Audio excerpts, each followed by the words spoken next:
think about it? I'm a city boy, so I like being in an urban environment. I like seeing skyscrapers when we drive downtown. Yeah, we don't have too many of those. Yeah, here. it's not quite like like Boston, my hometown, but it's unique in its own right, and I've really enjoyed being in Lexington so far. It's been, I think, when you decide to do a grad transfer year, there are definitely some positives elements in terms of going to a similar environment as to where you were before, but coming from an affluent small town suburb like Davidson to now transfer to being in a relatively decent sized city and just having that new experience on an everyday basis, I think is important when you're doing something like this. So I've been glad to be a part of that. Well, you know how important basketball is to the fans here in the area. What was your earliest memory of Kentucky basketball? There's been it's kind of a blur because there's just been so many times where we've gone out in public or we've gone to football games, and there's just been such awesome reception for us that I think it's hard to pinpoint just one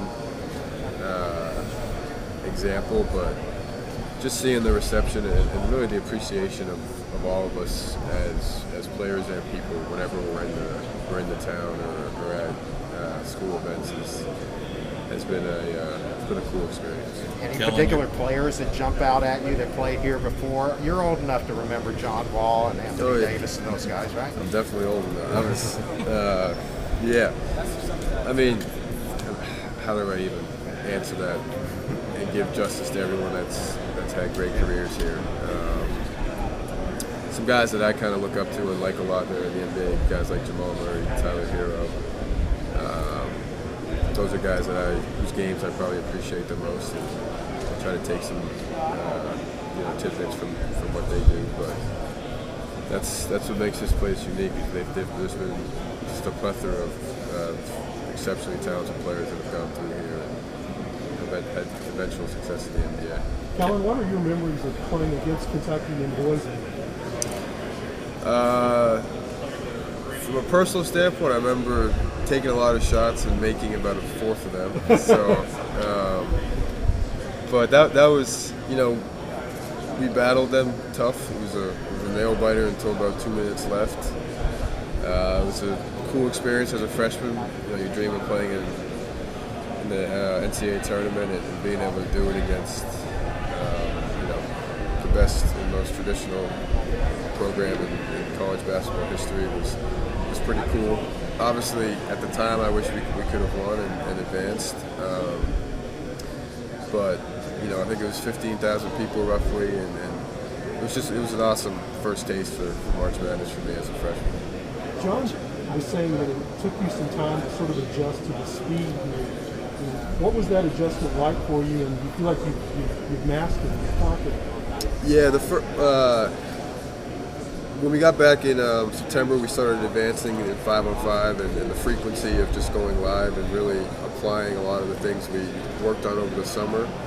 The volume of that really increased, and a lot of the points of emphasis at Davidson were different. The style was completely different, and the speed of the game and the athleticism was different. So, admittedly, it took me my first three weeks or so here were in September were a struggle. I wasn't making shots at an efficient rate, and just quick reads and things like that come within this type of basketball. It was an adjustment period for me, but I just had a few meetings with Cal, and he, I remember him looking at me like, "You never played this way before. It's gonna take some time." So many guys that have gone through and have had success, it's taken them a little time to adjust to. So in hindsight, I'm grateful for that experience. I think I grew from it, and I'm confident that the last month or so I've really settled in. And, what do you think? I'm sorry. Been what a do you much think the more efficient difference player. for Kentucky will be? You and CJ and Severe and Davion. It's actually an experienced backcourt, which Kentucky never had. Right. What difference do you think that will make? I think that's what makes college basketball teams great, when you have a mix of veteran experience combined with a year or two of experience, and then combine that with fresh young freshman talent. when you can put that all together and find a way to mesh, and